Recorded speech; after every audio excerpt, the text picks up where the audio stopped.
Еден дел од работите нормално дека премиерот ги добива како информации заради тоа што по функција така поставени стигат информациите по разни линии.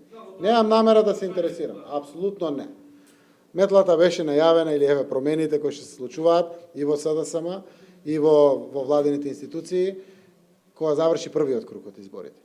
Тоа што го почувствував од граѓаните го споделов на тој начин и отворено зборував. Имаше ароганција пред се, имаше недостапност, имаше неефикасност во капиталните инвестиции, имаше реакција од антикорупцијска до одредени институции. Сите тие прашање беа причината за разгледување. Апсолутно не.